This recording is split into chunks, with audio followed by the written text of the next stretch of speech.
షిరిడి సాయినాథుడు మీ భారములను నాకు పడవేయుడు అన్నాడు. ఎవ్వడు అన్నారు, ఏ దేవుడు అన్నాడు మీ భారాలను తెచ్చి నా మీద ఆయన నేను మోస్తాను. ఆయన అన్నాడు మీ భారములను అంతా తీసుకొచ్చి నా మీద పడవేయుడు నేను మోయగలను అని చెప్పాడు. నా యొక్క ద్వారకామయ ప్రవేశమే మీ యొక్క సర్వ దుఃఖ పరిహారం అన్నాడు. అంటే ఏంటంటే ఆయన ద్వారకామయాన్ని పేరు పెట్టిండు మసీదు. ఆయన మసీదు లోపల ఉండే అయితే దాంట్లోనే ఆయన సంచరించిండు, దాంట్లోనే స్నానం చేసిండు, దాంట్లోనే ఉన్నాడు, దాంట్లోనే అన్ని క్రియలు అందులోనే నడిచిపోయినాయి. ఆయన ఇంకోటి పక్కకి ఏదైతే సమాధి ఉందో అది మురళీ కృష్ణ దేవాలయం. ఆ కృష్ణుడి గురించి కట్టిన దేవాలయము. బాబా రోజు పిలిచి ఇక్కడ కృష్ణుని వెళ్దామనుకున్నాం, ఇది బాగుంటుంది అంటే ఆయననే పోయి కూర్చొని కాళ్ళ మీద కాలేసి కూర్చొని నేనైతే ఎట్లుంటుంది అని అన్నాడు. కూర్చొని నీకైతే ఎట్లుంటుంది బాబా నువ్వు కూర్చోవచ్చు, ఎప్పుడు నీకు ఎప్పుడైనా ఉన్నదంటే సరే సరే అనుకుంటే వెళ్ళిపోతాడు. దసరా రోజు విజయదశమి రోజు ఆయన సంపూర్ణమైన సమాధి స్థితికి పొందేది. ప్రాణం ఉంటుంది కానీ ప్రాణం లేనట్టు యాక్టింగ్ చేస్తారు వాళ్ళు. నేను ఎప్పుడు ప్రాణంతో ఉంటాను, నా శరీరం ఎప్పుడు మీతోటి మాట్లాడుతుంది, నా సమాధి నుండి మీకు సమాధానం ఇస్తాను అని ఆయన ఒక రోజు 3 రోజులు శరీరాన్ని వదిలేసి చూపించింది నిదర్శనం. ఆయన శరీరాన్ని వదిలేస్తే బ్రిటిష్ వాళ్ళ దమ్మన్నది. ఆ రోజులల్లో బ్రిటిష్ డాక్టర్ వచ్చి చెప్పిండు ఈయన చనిపోయాడు, ఈ మృత్యు శరీరాన్ని మీరు పెట్టుకొని కూర్చుంటే మురిగిపోతుంది, కలరా వస్తుంది అని చెప్పి కలెక్టర్ నుంచి ఆర్డర్ వస్తుంది తీసేయమని. అప్పుడు దాంట్లో ఒక కలెక్టరే ఉంటాడు, ఆయన శిష్యుడు అంటే ఆయన భక్త బృందంలో.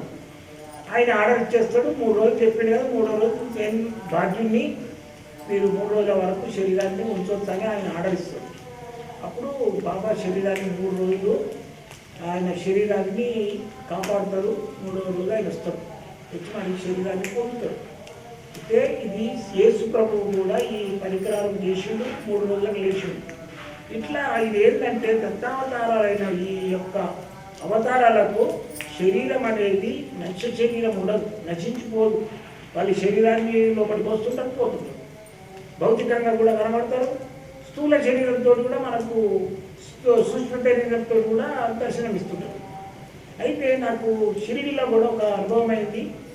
నేను చాలా కష్టాలలో ఉంటే ఆ టైంలో 92 టైంలో.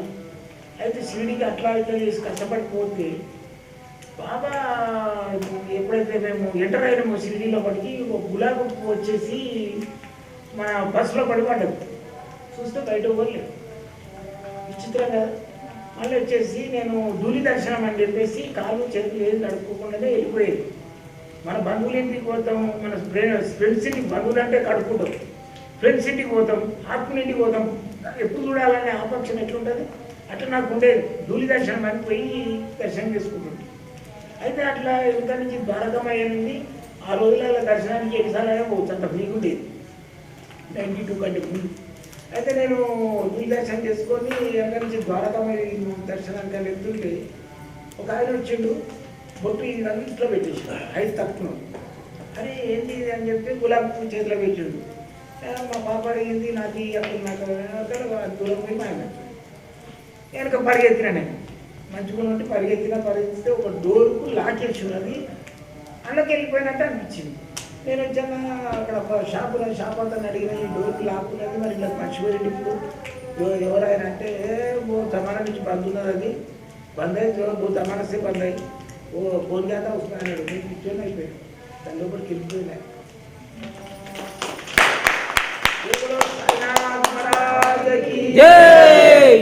అయితే ఆయన దర్శనం నుంచి మా కష్టాలకు పోయి గిరగిరా ఆయన పూలు తీసుకొచ్చేది. మా దిద్దం మొండికి వచ్చేది. ఆయన పూలు తీసుకొచ్చి చక్కెర పాకాలు చేసి పూలు ఎండబెట్టి దాని లోపల ఆ పూలు వేసి కొంచెం వేడి చేసి దాంట్లో ఏలకులు కిస్మిస్ బాదం ఇవన్నీ వేసి పూలు ఆ హల్వా తినేవాళ్ళు.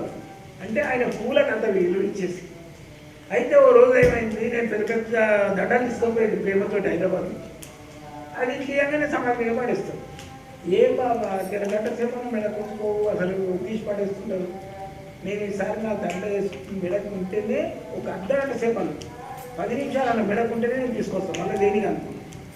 అయితే ఓ రోజు కూర్చున్నాము, మీలాగా కొంతమంది కూర్చుంటే ఒక దండ ఉంచుతాం, మంచిది నీట్గా ఉన్నది, ఉంచి మీద దండలన్నీ పడేస్తాం. నైట్ ఇది కాకడాడుతుంది.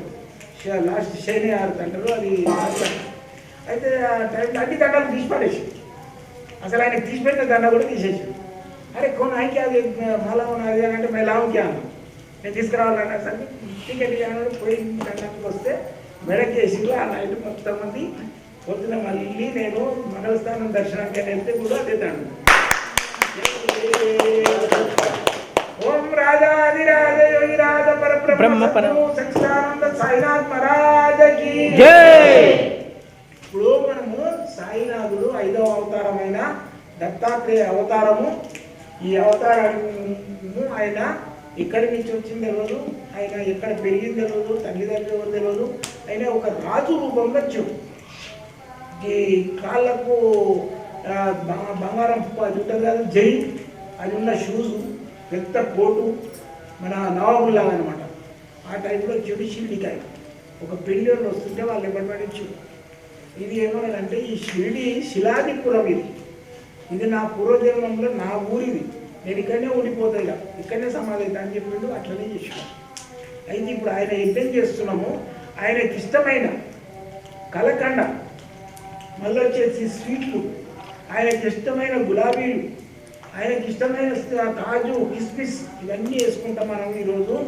ఈ వైకుంఠ ఏకాదశి రోజున సాయినాథునికి యజ్ఞం చేస్తున్నాము. ఆయనకు సంబంధించిన సమిధలు వేస్తూ సోమపానాన్ని తయారు చేస్తూ ఆయనకు అవిష్యులు అందిస్తున్నాం. జై గురుదేవదత్త. ఇప్పుడు ఆ మంత్రాన్ని నేను చెప్తా. ఓం రాజాదిరాజ యోగిరాజ పరబ్రహ్మణే పరమాత్మనే సాయినాథాయ స్వాహ. ఓం రాజాదిరాజ యోగిరాజ పరబ్రహ్మణే పరమాత్మనే సాయినాథాయ స్వాహ. ఓం రాజాదిరాజ యోగిరాజ పరబ్రహ్మణే పరమాత్మనే సాయినాథాయ స్వాహ. ఓం రాజాదిరాజ యోగిరాజ పరబ్రహ్మణే పరమాత్మనే సాయినాథాయ స్వాహ. ఓం రాజాదిరాజ యోగిరాజ పరబ్రహ్మణే పరమాత్మనే సాయినాథాయ స్వాహ. ఓం రాజాదిరాజ యోగిరాజ పరబ్రహ్మణే పరమాత్మనే సాయినాథాయ స్వాహ.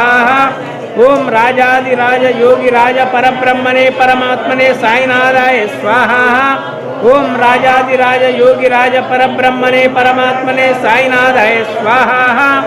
ఓం రాజాదిరాజ యోగిరాజ పరబ్రహ్మణే పరమాత్మనే సాయినాథాయ స్వాహ. ఓం రాజాదిరాజ యోగిరాజ పరబ్రహ్మణే పరమాత్మనే సాయినాథాయ స్వాహ. జై సాయినాథ్ మహారాజ్ की జై సాయినాథ్ మహారాజ్ की ఓం రాజాదిరాజ యోగిరాజ పరబ్రహ్మ సద్గురు సచ్చిదానంద సాయినాథ్ మహారాజ్ की జై.